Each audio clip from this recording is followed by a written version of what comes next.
You know the Weller brand, but do you know the story of the man behind the name, William Larue Weller? It's one of bourbon's most legendary yet underappreciated origin stories. And welcome to this episode of Whistory, where I explore the rich and colorful history of your favorite beverage.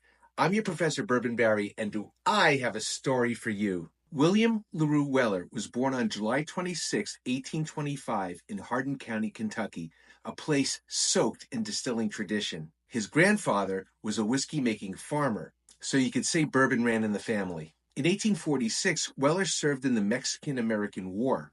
Some sources say he rose to the rank of lieutenant, but once the war ended, he came back to Kentucky to do what Kentucky does best, bourbon. In 1849, he and his brother Charles launched W.L. Weller and Brothers, a liquor wholesaling business in Louisville. Their motto, honest whiskey at an honest price.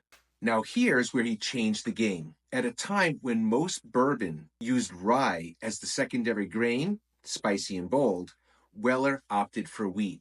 The result? A softer, sweeter, smoother bourbon. It wasn't just different, it was revolutionary at the time. Now, Weller didn't distill his own whiskey. He was a rectifier.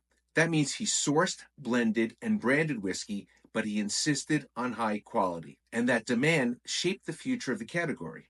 Now, fast forward to 1893, Weller hires a young salesman named Julian P. Van Winkle. Yes, that Van Winkle. After Weller's death in 1899, Van Winkle and a partner eventually bought the company. That laid the groundwork for the legendary Stitzel Weller Distillery, home to some of the most iconic wheated bourbons in history. Weller eventually passed away in Florida in 1899 from asthma and heart complications, but his legacy lives on even today.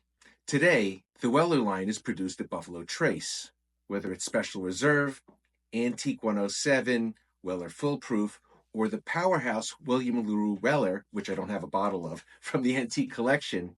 Every bottle traces back to one bold move, using wheat instead of rye. So the next time you sip a Weller, or if you're lucky, a pour of Pappy, raise your glass to William Larue Weller, the smooth pioneer of wheated bourbon. Make sure you follow for more bourbon history, stories, and insights.